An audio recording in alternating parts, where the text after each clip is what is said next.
This is some crazy stuff, but I'm gonna start the video this way. So I'm a little old. I can't believe I just said that, but I am a little old, and what that means is I am originally from New York, so I've been through Superstorm Sandy. I have been through 9/11. I've been through blizzards where we didn't have power for a week. I've seen so much stuff where you're not really so sure what's going to happen necessarily with society or your power or any of that kind of stuff. Literally, we were out for 2 weeks, no power from Superstorm Sandy, and 9/11, even where we lived, knocked out the internet for a full week. So you can find yourself without all of those common sources of information that you expect to have like that. So why not be prepared and have something like this, a hand-cranked, solar-powered radio?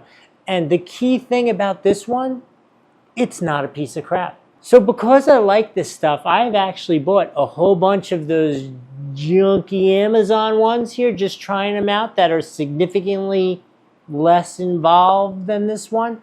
And they are every bit as junky as you expect. And there is value in things, right? And this is really nice. And I'm telling you, you pick it up, universally different feel than those. It is so solid, feels great. It has a nice, powerful, rechargeable battery. You could either charge it up conventionally, you could use the solar power. Obviously, it's going to take like a full day to charge this thing up for the solar power, but it will work that way. Or you can use the good old-fashioned hand crank. Look at that, how cool is that? That all works. So key features that I want you to know about this, obviously there's some which are kind of like junky, like the emergency light. Okay, we got the emergency light. You're not surviving off that.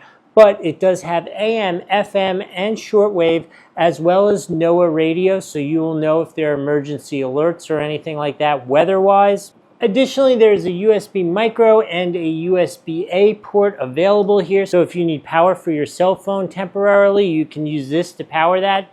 It's going to take a lot of cranking to do that, but you could do that. Overall, I will stop and say, because this was provided to me to do this review, I know that Practical Survival is going to watch this, and I'm going to say to them, why don't we have USB-C? Like, why is it USB micro and USB-A and no USB-C? It's time, add that in. That's my tip to you. Anyway, if you're still watching this video, thank you for sticking around. I know I've rambled a little bit, but this is a high quality product. There is real value in it. I feel good having this here. We're now here in Florida, so I got no more blizzards, but more hurricanes. So I am really happy that we have this available. I think it's important to have it in the house. I hope this has been helpful. We'll see you next time.